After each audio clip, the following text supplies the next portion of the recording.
آج ان کا عقیقہ ہے. اچھا عقیقہ بھی ہے آج ان کا عقیقہ ہے. اچھا عقیقے کے بارے میں کیا کہیں گے؟ کیا کیا مدنی پھول ہیں؟ جو ولادت ہو گئی کون سے دن نام رکھا جائے؟ نام تو خیر کوشش کرنی چاہیے کہ پہلے دن ہی رکھ لینا چاہیے.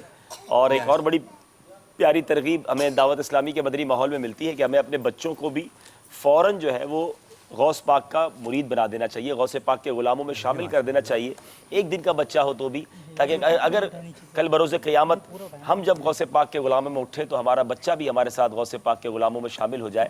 اور 7ویں دن عقیقہ کرنا سنت ہے، اور اگر کوئی 7ویں دن نہ کر سکے تو 14ویں اور 21ویں دن کر سکتے ہیں، یعنی 7 کی ملٹیپلیکیشن سے وہ کر لے.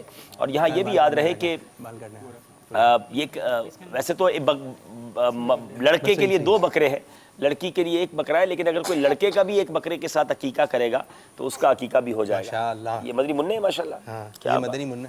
جی کیا بات ہے. کیا نام رکھ لیا ان کا؟ محمد ذوحان خان. محمد ذوحان. ماشاءاللہ. تو آج یہ 7 دن کے ہو گئے. 7ویں دن جو ہے بال بھی کاٹنے چاہیے. اللہ تعالیٰ نظر بد سے بچائے. اور جو بال وغیرہ ان کے اتریں تو اس کے برابر جو ہے چاندی جو ہے صدقہ کرنی چاہیے. اس وزن کے مطابق چاندی یا چاندی کی جو رقم ہے وہ صدقہ کریں. ماشاءاللہ. عید مبارک مبارک عید مبارک مبارک عید مبارک مبارک عید مبارک عید مبارک مبارک عید مبارک مبارک عید مبارک مبارک عید مبارک.